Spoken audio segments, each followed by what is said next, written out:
क्या है आध्यात्म?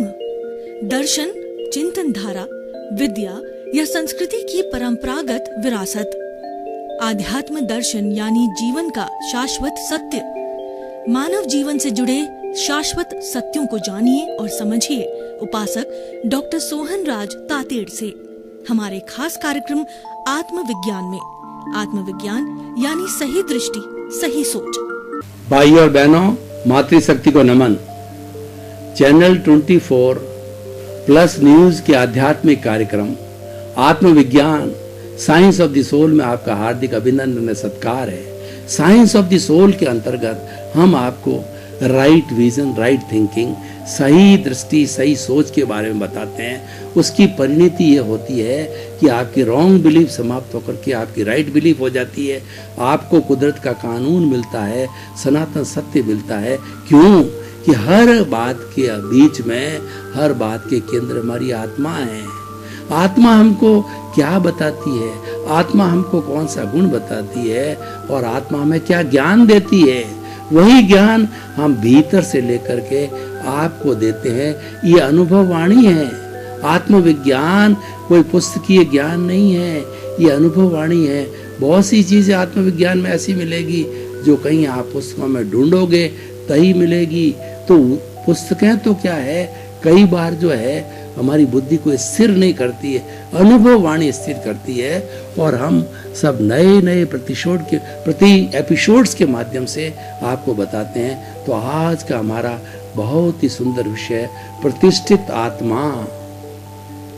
भाई और बहनों, ये किसी पुस्तक में नहीं मिलेगा। आपने आत्मा के बारे में बहुत सुना, हमने भी बताया, जीवात्मा, अंतरात्मा, अंतरात्मा, कषाय आत्मा और हमारी जो है ये परमात्मा, और भी आत्मा के 26 गुण। लेकिन प्रतिष्ठित आत्मा एक नया शब्द है जो कि हमने अनुभव वाणी से निकाला है। क्या होता है कि हमारी आत्मा के साथ में कर्म शरीर जुड़ा हुआ है। कार्मण बॉडी बोलते हैं उसको, और उसको लिंग शरीर कहते हैं, और उसको कॉजल बॉडी बताया जाता है, कहा जाता है। जन्म जन्मांतर से हम जैसा लोगों के साथ में अच्छा बुरा व्यवहार करते हैं, उसकी कॉजल बॉडी बनती है, उसका कार्मण शरीर बनता है, उसके राग द्वेष होते हैं, और ये राग द्वेष ही प्रतिष्ठित आत्मा है। यही अंतःकरण है। प्रतिष्ठित आत्मा एक तरह का अंतःकरण है जिसके अंदर मन, बुद्धि, चित्त और अहंकार होता है। यानी हमारी आत्मा के साथ के अंदर जो है, जब जड़ जुड़ता है तो एक नई चीज पैदा होती है, और उस पैदा होने को जो है हम प्रतिष्ठित आत्मा बोलते हैं। और ये प्रतिष्ठित आत्मा ही सब कुछ कराती है, क्योंकि इसमें राग द्वेष जुड़ा हुआ होता है। करने वाली भी यही होती है, भोगने वाली भी यही है। प्रतिष्ठित आत्मा हमको शरीर देती है, और उसके अंदर मन, बुद्धि, चित्त और अहंकार होते हैं। अहंकार जो होता है वो राग द्वेष युक्त होता है, इसीलिए अहंकार हमें भटकाने वाला होता है, सभी बुराइयों की जड़ होती है। ये प्रतिष्ठित आत्मा जो है एक बार जो है वो बन जाती शरीर के अंदर करने वाली सारी प्रतिष्ठित आत्माएं। मूल आत्मा तो ज्ञाता है, दृष्टा है, वो तो जानने वाली है, वो देखने वाली है, और वही हमारी जीवात्मा से ज्ञान लेने के बाद में वही जीवित आत्मा से अंतरात्मा बनती है। और जब जो प्रतिष्ठित आत्मा शुद्ध होती है, राग द्वेष को प्रतिष्ठित आत्मा कहते हैं, ये प्रतिष्ठा करती है। जैसे किसी मंदिर के अंदर हम किसी भी मूर्ति का जो है प्रतिष्ठा करके मंत्रों के द्वारा उसको सिद्ध करके जो स्थापित करते हैं, तब वो जिन बिंब बनता है, वो पूजने योग्य होता है, और हम उसके सामने प्रार्थना, उसको प्रभु मानते हैं, उसको ईश्वर मानते हैं। उसी तरीके से जब हमारी आत्मा प्रतिष्ठा करती है, यानी हमने पिछले जन्म के अंदर किसी के बारे में कुछ सोचा है, जैसी प्रतिष्ठा की है, जैसे ख्याल बनाए हैं, वो ख्याल इस जन्म में हमारे भोग के लिए आते हैं, उसको ही प्रतिष्ठित आत्मा कहते हैं। प्रतिष्ठित आत्मा ही भोग कराने वाली है, और प्रतिष्ठित आत्मा ही इस पूरे जीवन का संचालन करने वाली है।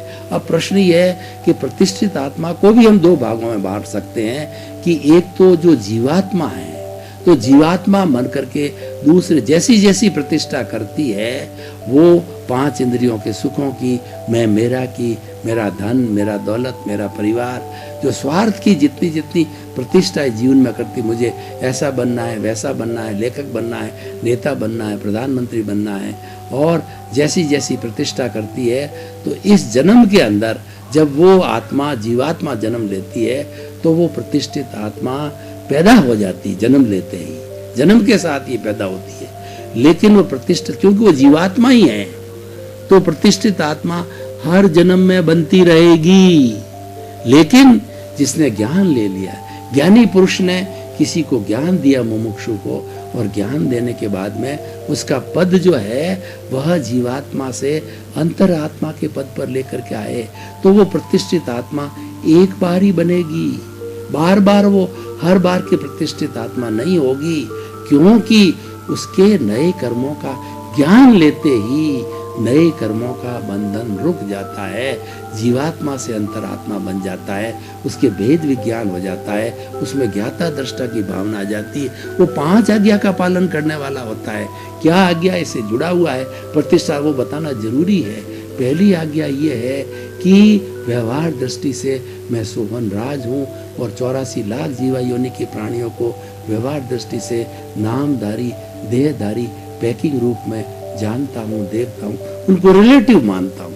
ये रिलेटिव पहली आज्ञा है। और दूसरी आज्ञा रियल। रियल क्या है कि मेरे भीतर विराजमान शुद्ध आत्मा भगवान है, और हर प्राणी के भीतर वही शुद्ध आत्मा है। तो 84 लाख जीवा योनि प्राणियों के भीतर विराजमान शुद्ध आत्मा भगवान को निर्दोष दृष्टि से दर्शन, उसको नमन करता हूँ। हर एक को निर्दोष मानेगा, दोष खुद के देखेगा, जिसके ज्ञान लिया हुआ होगा, दूसरे के गुण देखेगा और निज दोष दर्शन करेगा। इसीलिए जो है उसकी एक बारी प्रतिष्ठित आत्मा बनती है। दूसरी आज्ञा ये है, चूहा जा रहा है, बिल्ली जा रही है, पेड़ है, पौधा है, गाय है, भैंस है, सबके भीतर विराजमान शुद्ध आत्मा भगवान को वो निर्दोष दृष्टि से दर्शन करेगा कि आपके भीतर विराजमान शुद्ध आत्मा भगवान को मैं नमन करता हूँ। किसी को कहना नहीं है, क्योंकि ये निश्चय जगत है। व्यवहार जगत में लोग समझ नहीं पाएंगे, हर एक के ज्ञान लिया हुआ नहीं है, इसलिए वो समझ नहीं पाएगा, इसका अर्थ नहीं समझ पाएगा। ज्ञानी लोग समझ जाएंगे, ज्ञानी पुरुष समझेंगे, ज्ञान लिए हुए मुमुक्षु समझ जाएंगे। ये 2 आज्ञा, रियल और रिलेटिव। तीसरी आज्ञा है कि सारा संचालन कौन करता है, इस जगत को चलाने वाला कौन है। इस जगत को चलाने वाली साइंटिफिक सर्कमस्टेंशियल एविडेंसेस है।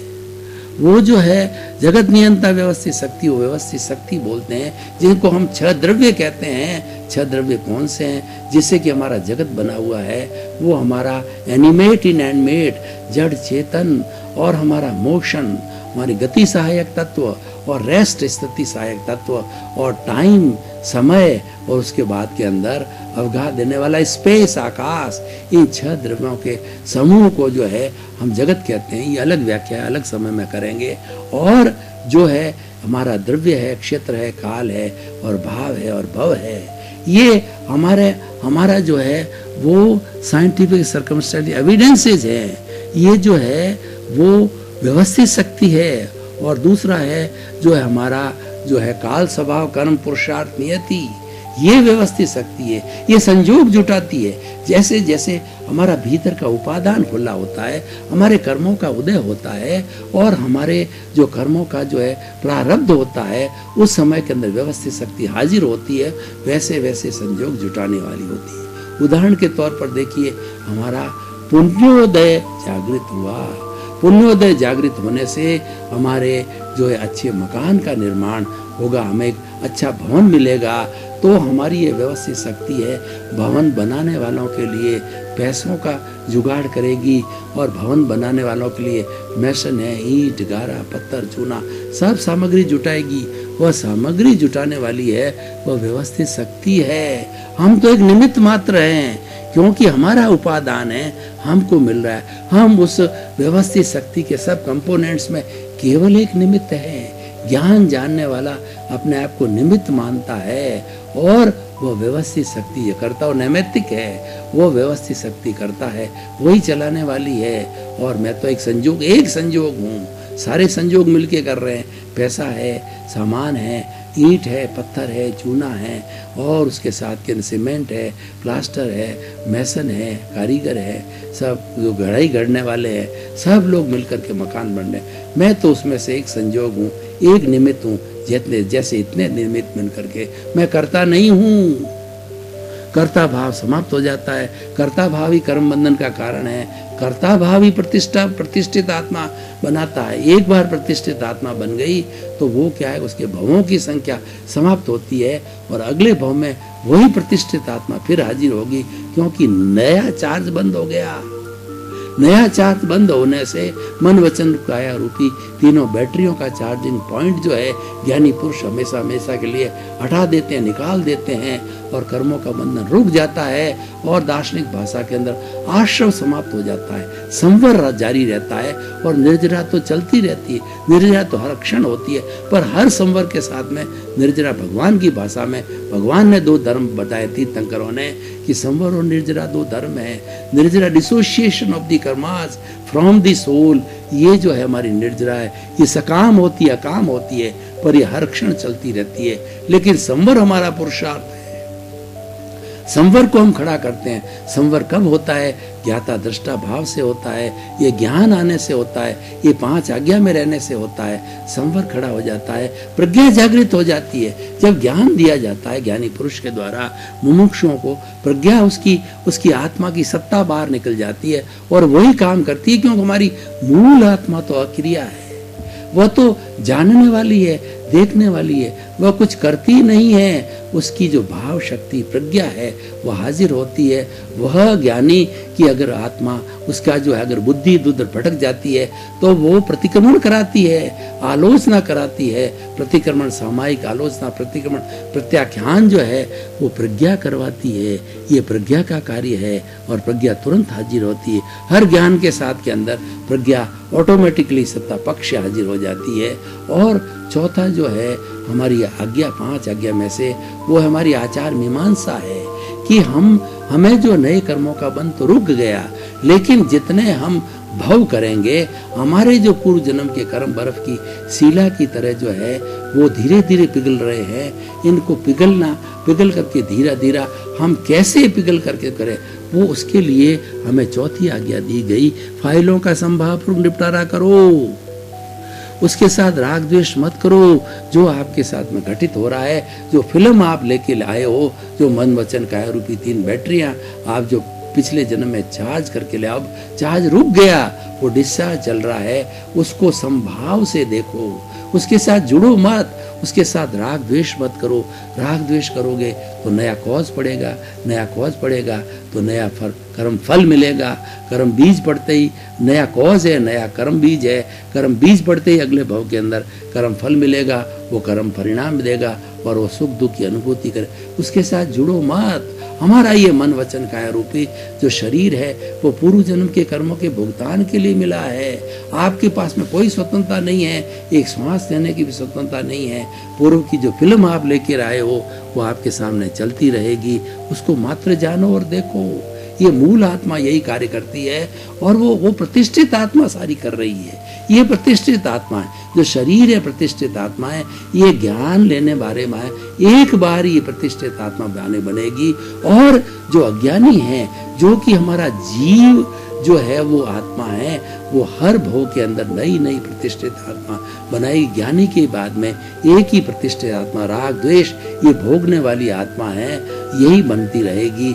और यही मन, ये जो आपका मन बुद्धि और चित्त और अहंकार के रूप में यही पुण्य पाप का करने वाला है। अगर पुण्योदय है तो चित्त है, और जो है हमारा अहंकार विलीन हो गया, हमारा चित्त है, मन है, बुद्धि है, वो पुण्योदय के अनुरूप काम करेगी और प्रतिष्ठित आत्मा कराएगी। और हमारा पापोदय उदय हुआ है तो मन, बुद्धि और चित्त है वो पापोदय के अनुरूप ढल जाएंगे। बुद्धि कर्मानुसारिणी हो जाएगी, हम सुख दुख की अनुभूति करते रहे। लेकिन इन सब के अंदर जो है हम ये मानने लग जाएंगे भेद विज्ञान, मैं अलग हूँ, मेरी आत्मा अलग है, ये शरीर प्रतिष्ठित आत्मा है, ये राग द्वेष है, ये कार्बन शरीर है, ये कॉजल बॉडी है और यही कराने वाली है।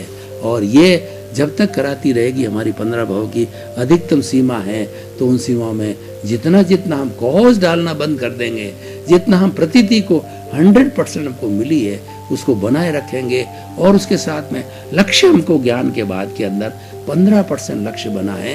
हमारी जागृति क्या है कि हमारा लक्ष्य क्या है कि उस ज्ञाता दृष्टा भाव को 15% से और आगे बढ़ाओ, वो अकर्ता भाव को, निर्दोष दृष्टि को और आगे बढ़ाओ।